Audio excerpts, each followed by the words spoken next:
चलिए बच्चों, first lecture तो आप लोगों ने देख लिया होगा। सेकंड लेक्चर में हम कुछ ऐसे टॉपिक्स हमने मिस कर दिए थे प्रीवियस लेक्चर में, वो हम आज यहाँ पर कंप्लीट कर लेते हैं। सर्विसेज के बारे में थोड़ा सा यहाँ पर और समझ लेंगे हम लोग, और इसके बाद सर्विसेज के, बिजनेस सर्विसेज के क्या क्या कैरेक्टरिस्टिक्स होते हैं और बिजनेस सर्विस में और बिजनेस गुड्स में क्या डिफरेंस होता है, वो आज हम इस लेक्चर में समझने वाले हैं। चलिए शुरू करते हैं। सबसे पहली बात मीनिंग की, सर्विसेज के मीनिंग की। भाई इतना तो आपने समझ लिया कि गुड्स और सर्विस अलग अलग चीज़ होती है। सर्विस भी हम बेच सकते हैं, राइट। सिर्फ गुड्स बेच के हम पैसे नहीं कमा सकते, प्रॉफिट नहीं कमा सकते। हम सर्विस बेच के भी प्रॉफिट और पैसे कमा सकते हैं। और आज की दुनिया में भाई मैं बात करूं, अभी अभी जो रीसेंट पास्ट में अगर बात करें, इतने सारे स्टार्टअप्स आ रहे हैं। अगर आपने सुना हो, जोमेटो है, स्विगी है, ओला है, उबर है, ओयो, एयरबीएनबी, इतने सारे स्टार्टअप। ये सारे स्टार्टअप सिर्फ सर्विस मॉडल पे ही हैं। कोई भी गुड सेल नहीं कर रहा है, सिर्फ सर्विस बेच बेच के पैसे कमा रहे हैं, खूब सारी फंडिंग उठा रहे हैं। फ्लिपकार्ट, अमेजॉन भी क्या है, सर्विस बेस्ड इंडस्ट्री है। वो प्रोडक्ट बेचती ज़रूर है पर खुद के प्रोडक्ट नहीं बेचती है, वो किसी थर्ड पार्टी के प्रोडक्ट बायर को बेचती है, राइट। तो उसको कहते हैं ड्रॉप शिपिंग का बिजनेस। ये भी सर्विस इंडस्ट्री है। तो कहने का मतलब है कि अभी अभी इंडिया की इकोनॉमी में रिसेंट में एग्रीकल्चर से ज़्यादा मोमेंटम देखने मिल रहा है सर्विस इंडस्ट्री में, एंड काफ़ी अच्छे तरीके से ये सब चीज़ें देखने को मिल रही हैं। अभी सर्विस में क्या क्या मेजर इंडस्ट्रीज आती हैं जो हम इस चैप्टर में पढ़ने वाले हैं, वो यहाँ पर देख लो। Service sector includes commercial firms engaged in banking, communication, transport, insurance, warehousing etcetera. क्या कह रहे हैं भाई, यहाँ पर मेजरली जो कंपनीज, जो इंडस्ट्री आती हैं सर्विस क्लास में, वो हो गई बैंकिंग, कम्युनिकेशन, ट्रांसपोर्ट, इंश्योरेंस और वेयर हाउसिंग, जिसको हम इस चैप्टर में थोड़ा सा डिटेल में पढ़ने वाले हैं। एंड आपको बहुत मजा आने वाला है, क्योंकि रियल लाइफ में चीज़ें कैसी चलती है ना, वो हम देखेंगे। रियल लाइफ में बैंक में क्या क्या चीज़ें चलती हैं। कभी बैंक नहीं गए होगे तो समझ में आएगा, कभी मम्मी पापा के साथ जाना नेक्स्ट टाइम बैंक, तो समझ में आएगा कि यार ये क्या क्या चीज़ें हैं, ये कैसे होती है। कम्युनिकेशन के बारे में, ट्रांसपोर्ट के बारे में और भी चीज़ें हम डिटेल में यहाँ पर इस चैप्टर में पढ़ेंगे, ठीक है। सेकंड पैराग्राफ में वही लिखा है कि भाई सर्विस इंडस्ट्री जो है बहुत तेज़ी से हमारी कंट्री में, इवन होल वर्ल्ड में, पूरी दुनिया में बहुत तेज़ी से ग्रो कर रही है, ठीक है। चलिए नेक्स्ट अब हम बात करते हैं कैरेक्टरिस्टिक्स, फीचर्स या फिर नेचर। जो भी क्वेश्चन आ जाए, तीनों में यही 5 पॉइंट हैं, छाप देना, ठीक है। कैरेक्टरिस्टिक्स, फीचर्स और नेचर ऑफ सर्विसेज, ठीक है भाई। पहला पॉइंट इंटेंजिबल, मात्र 5 पॉइंट है, बेहद आसान है, एक बार में आपको समझ में आ जाने वाले हैं। पहला है भाई इंटेंजिबल। इंटेंजिबल क्या होता है भाई, गुड्स होता है ना, उसको हम तो छू सकते हैं। फॉर एग्जांपल भाई ये मोबाइल है, ये मोबाइल फ़ोन है, इसको मैं छू सकता हूँ, बेच सकता हूँ, सेकंड हैंड भी कोई खरीद लेगा। बट क्या हम सर्विस को छू सकते हैं क्या? डेफिनेटली हम नहीं छू सकते। हम जो इसको फील कर सकते हैं, महसूस कर सकते हैं, ना छू सकते हैं ना देख सकते हैं। अब भाई डॉक्टर की जो सर्विस है वो हम टच तो नहीं कर सकते, लॉयर की जो सर्विस है वो हम टच नहीं कर सकते, राइट। हम सिर्फ फील कर सकते हैं या फिर इसका बेनिफिट ले सकते हैं।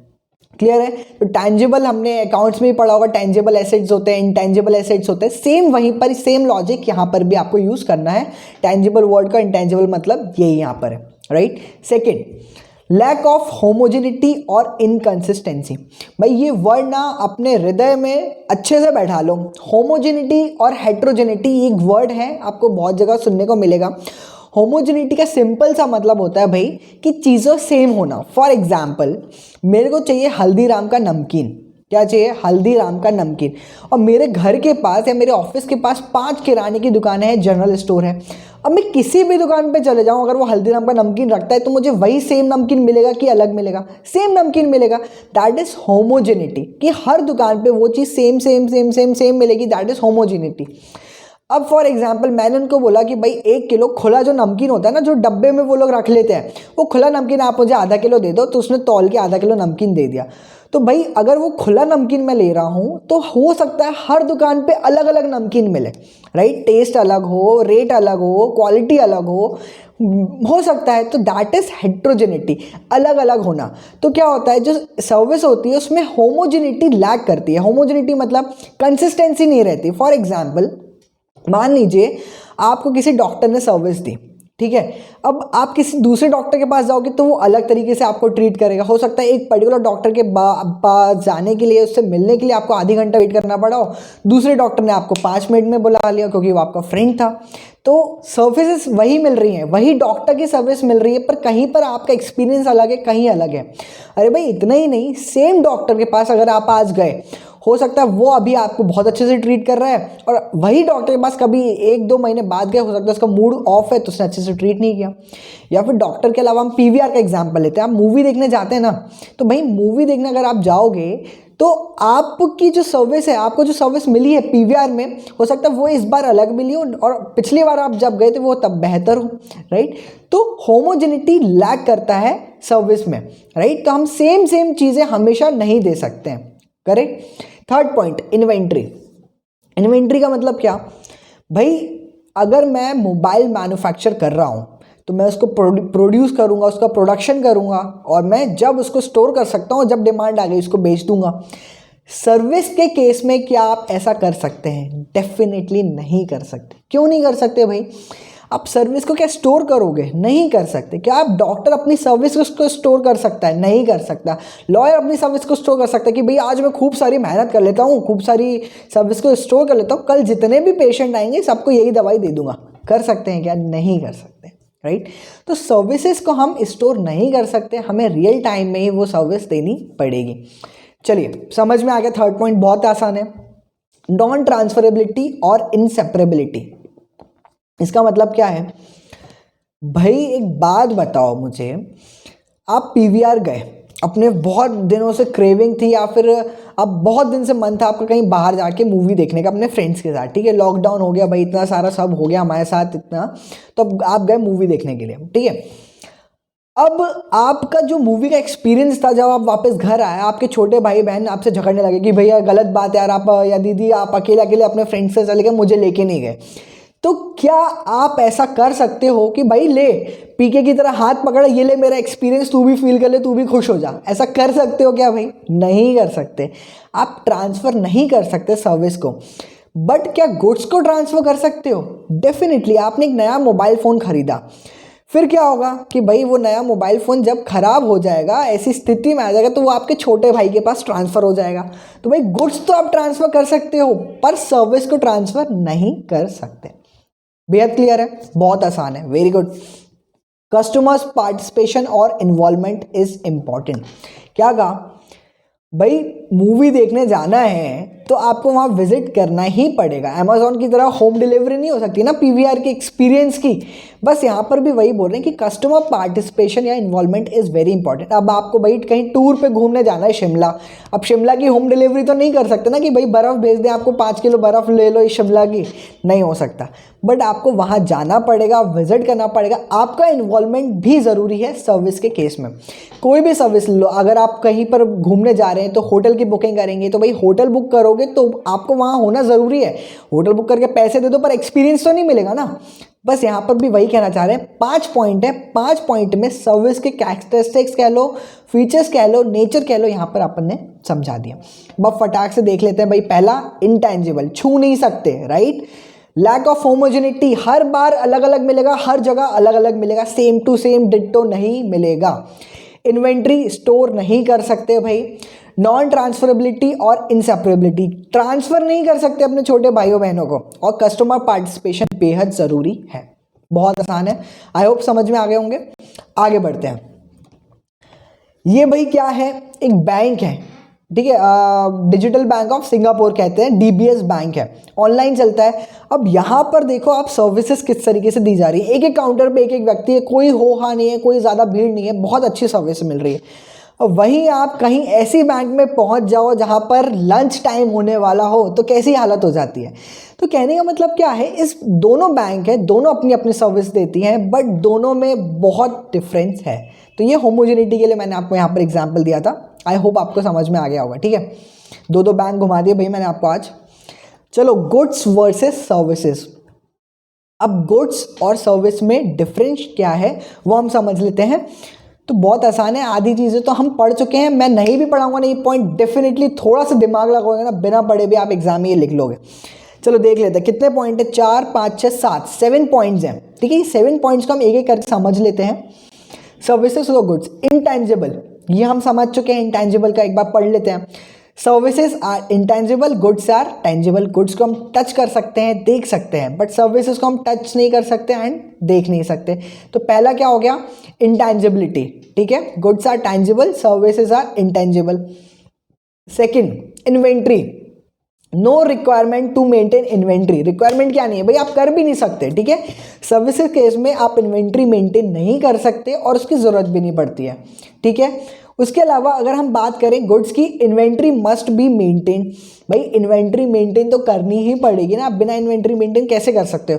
अब रियल टाइम में किसी को मैं मोबाइल खरीदने गया तो रियल टाइम में मैन्युफैक्चर करके मेरे हाथ में थोड़ी थमा दोगे। वही मैन्युफैक्चर होगा, शिप होगा, दुकानों पे आएगा, फिर वहाँ से हमारे पास जाएगा। तो मैंने बहुत छोटी प्रोसेस बताई, इसके अलावा कितनी बड़ी प्रोसेस होती है इन डिलीवरी चेन्स की, आपको नहीं पता है, राइट। तो inventory must be maintain, inventory maintain करना तो बेहद जरूरी है गुड्स के केस में, ठीक है। Third, inseparable, services can't be separated from providers. Provider मतलब पीवीआर वाला सर्विस को अलग नहीं कर सकता खुद से। Goods can be separated from providers. अब भाई पीवीआर की सीटें खाड़ के घर तो नहीं ले जाओगे ना, वहां जाओगे, बैठोगे, वापस आ जाओगे। बट इस केस में प्रोवाइडर से हम सर्विस को अलग कर सकते हैं। सर्विस मतलब मोबाइल लेने गए या फिर कुछ खाने पीने का सामान लेने गए, तो वहाँ पर गए, थोड़ा सा अपना जो भी मोबाइल खरीदना है, जो भी चीज़ें खरीदनी है वो खरीद के घर पे ले आए। अब क्या वो प्रोवाइडर की है, उस पर प्रोवाइडर का कोई भी लीगल राइट है? नहीं है, उस पर आपका लीगल राइट है, राइट। तो कहने का मतलब क्या है, services can't be separated from providers and goods can be separated from providers, ठीक है। तो थर्ड पॉइंट क्या हो गया, इनसेपरेबल, ठीक है। स्टैंडर्डाइजेशन, अब मैंने अभी एग्जांपल क्या दिया था आपको, होमोजेनस वाला, हम जब पॉइंट पढ़ रहे थे कि भाई स्टैंडर्डाइजेशन सर्विसेज के इसमें नहीं हो सकता। भाई आप चीज़ों को एक हद तक स्टैंडर्डाइज कर सकते हो कि भाई ऐसा होना है, ऐसा होना है, ऐसा होना है, ऐसा होना है, पर आप उसको एग्जैक्टली हर कस्टमर के लिए डिट्टो सेम नहीं कर सकते। भाई आपने अपने होटल के बाहर गार्ड को खड़ा कर दिया, बोला कि जो भी आए यहाँ से उसको नमस्ते करना है। अब भाई जब सुबह वो आता होगा तो उसमें एनर्जी रहती होगी ना यार, नमस्ते सर, नमस्ते मैम, नमस्ते सर। अब सोचो शाम तक उसको 1000 बार बोलना है, 1000 कस्टमर्स को, शाम तक उसकी एनर्जी का लेवल कैसा हो गया होगा। तो वही एनर्जी जो सुबह थी, क्या वो शाम तक रहेगी? नहीं हो सकती यार, राइट। कोई मशीन नहीं है वो, ठीक है।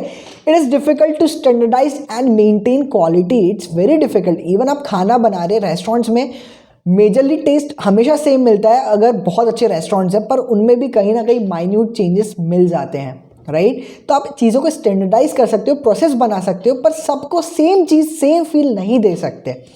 गुड्स कैन बी स्टैंडर्डाइज्ड, बिल्कुल सही कह रहे हो भाई। क्वालिटी चेक होता है ना जब एक मोबाइल बन के आता है, या फिर जब हम कोई खाने का पैकेट देखते हैं उसके पीछे FSSAI का लाइसेंस रहता है, फूड लाइसेंस, तो उससे क्या हो गया, वो स्टैंडर्डाइज हो गया कि भाई ये खाने के लिए अच्छा है। उसमें इंग्रेडिएंट्स रहते हैं, वेट जो रहता है उस पर्टिकुलर आइटम का, वो वेट भी सब में सेम रहता है। तो ये सब चीज़ें, गुड्स को हम स्टैंडर्डाइज कर सकते हैं, but services can't be standardized, ठीक है। चलिए, आई होप ये 4 पॉइंट समझ में आ गए, बहुत आसान है। इंटेंजिबल, इन्वेंट्री, इनसेपरेबल और स्टैंडर्डाइजेशन। क्या कहा, पहला इंटेंजिबल, इन्वेंट्री, इनसेपरेबिलिटी और स्टैंडर्डाइजेशन। चलो बच्चों, अब आ जाती है 3 और पॉइंट, बहुत आसान है। नेचर, टाइप और ट्रांसफर ऑफ ओनरशिप। नेचर क्या बोल रहा है, इट इज़ एन एक्टिविटी और प्रोसेस। सर्विसेज क्या है, एक एक्टिविटी है या एक प्रोसेस है? कि भाई एक्टिविटी क्या है, आप जाओगे गार्ड, पीवीआर की बात करूं मैं, आप जाओगे गार्ड, पहले आपको टिकट लेना पड़ेगा, टिकट लेके आप लाइन में खड़े होगे, फिर गार्ड आपकी चेकिंग करेगा, आपको अंदर एंट्री देगा, फिर वहाँ पर कोई बाहर खड़ा होगा, बोलेगा आपका ये वाला आपका बॉक्स है, इसमें आप चले जाइए। फिर जाओगे, फिर अंदर कोई होगा, वो आपका सीट चेक करेगा, बोलेगा वहाँ जाके बैठ जाओ। दैट इज़, ये पूरी चीज़ें क्या हो गई, ये प्रोसेस है, ये प्लान्ड है, राइट। तो इट इज़ एन एक्टिविटी और प्रोसेस, जैसे watching a movie. It is a physical object, goods एक फिजिकल ऑब्जेक्ट है, ये कोई प्रोसेस नहीं है। आप जाओगे मार्केट में, लोगे, खरीदोगे, घर आ जाओगे, राइट। उसमें कोई भी प्रोसेस नहीं आती है। अब ये खरीदने की प्रोसीजर ज़रूर उसमें आ जाती है। फॉर एग्जांपल, आप दुकान पे गए, गार्ड ने आपके लिए गेट खोला, आप अंदर गए, फिर सेल्समैन ने आपको चीज़ें दिखाई, तो वो एक प्रोसेस है, वो सर्विस के केस में आ जाता है। पर हम गुड्स की बात करें, जो आप खरीद के ला रहे हो घर पे, वो गुड्स है, उसको आप छू सकते हो, फील कर सकते हो, वो कोई प्रोसेस नहीं है, राइट। तो नेचर समझ में आ गया। सर्विस का नेचर कैसा है कि भाई सर्विस एक एक्टिविटी है, एक प्रोसेस है, पर वहीं पर अगर गुड्स की बात करें, वो एक फिजिकल ऑब्जेक्ट है, ठीक है। Type, services are heterogeneous, goods are homogeneous. ये मैंने आपको बता दिया था। हेट्रोजेनस का मतलब होता है हर बार हर व्यक्ति को अलग अलग जगह अलग अलग सर्विस मिलेगी, बल्कि एक ही जगह एक ही व्यक्ति को अलग अलग टाइम पे अलग वही सेम सर्विस अलग अलग तरीके से मिलेगी। कंफ्यूज मत हो ना, मैं समझा चुका हूँ आपको, राइट। हेट्रोजेनस का मतलब बेहद आसान शब्दों में इतना ही है, एक ही सर्विस एक ही दुकान पे अगर आप आज गए तो अलग मिलेगी, कल जाओगे तो शायद थोड़ी अलग मिलेगी। वही सेम सर्विस आज ही अगर एक दुकान पे गए, वही सेम सर्विस लेने दूसरी दुकान पे गए तो अलग अलग मिलेगी, राइट। तो दैट इज हेट्रोजेनस, अलग अलग है, ठीक है, सेम सर्विस अलग अलग है। बट गुड्स के केस में इट इज होमोजेनस। हल्दीराम का पैकेट चाहिए, इस दुकान पे जाके ले लो वही मिलेगा, बगल वाली दुकान पे जाके ले लो वही मिलेगा, चेंजेस नहीं आने वाले, राइट। चेंजेस आ गए तो गलती से आ गए तो गलती से आएंगे, कंप्लेन कर देना, वापस वही प्रोडक्ट मिल जाएगा आपको डेफिनेटली, राइट। अब बात करते हैं ट्रांसफर ऑफ ओनरशिप की। Ownership can not be transferred in case of service, ownership can be transferred in case of goods. तो भाई मैंने जैसा आपको बताया, पीवीआर गए तो सीट उखाड़ के तो नहीं लाओगे ना, वहाँ का वाटर कूलर लेके नहीं आ जाओगे घर पे कि भाई पानी पीने के लिए वाटर कूलर ले आए। तो सर्विसेज के केस में ownership can not be transferred, but goods के केस में हम ओनरशिप को ट्रांसफर कर सकते हैं और करते ही हैं। कैसे ट्रांसफ़र होती है ये आप सब जब अगर आप बीकॉम में जाओगे या सीए करोगे, बीबीए जो भी आप करोगे, वहाँ लॉ का सब्जेक्ट होता है, उसमें क्या कहते हैं कॉन्ट्रैक्ट एक्ट या sales of goods act, SOGA act, इसमें इन सब चीज़ों में आप ये सब चीज़ें पढ़ोगे, ठीक है। तो ओनरशिप कैसे ट्रांसफर होती है, अगर आपके पास बिल है इस चीज़ का तो आप इसके ओनर हो गए, ठीक है। बहुत सारे काम जाली भी होते हैं, बिना बिल के भी होते हैं, बट उसमें ओनरशिप आपके पास आ ही जाती है डेफिनेटली, वो डीम्ड ओनरशिप आ जाती है, करेक्ट। तो 3 पॉइंट कौन से, नेचर, टाइप और ट्रांसफर ऑफ ओनरशिप। तो भाई आज यहाँ तक ही रोकते हैं। 2 चीज़ें आज हमने पढ़ लिया कि सर्विसेज के बारे में, सर्विसेज का कैरेक्टरिस्टिक्स हमने पढ़ लिया है। सेकेंड चीज़, कैरेक्टरिस्टिक्स में अगर नेचर भी वर्ड आ जाए या फीचर्स भी वर्ड आ जाए तो घबराना मत, वो सेम चीज़ है। और दूसरा, गुड्स और सर्विसेज में क्या क्या डिफरेंस है वो हमने यहाँ पर पढ़ लिया। कितने पॉइंट्स पढ़े हैं गुड सर्विस डिफरेंस के, 7 पॉइंट्स ये पढ़े हैं एंड 5 पॉइंट कैरेक्टरिस्टिक्स के पढ़े हैं, ठीक है। आई होप आपको समझ में आएगा, कोई डाउट हो तो हम डिस्कस करेंगे। Good bye, thank you so much.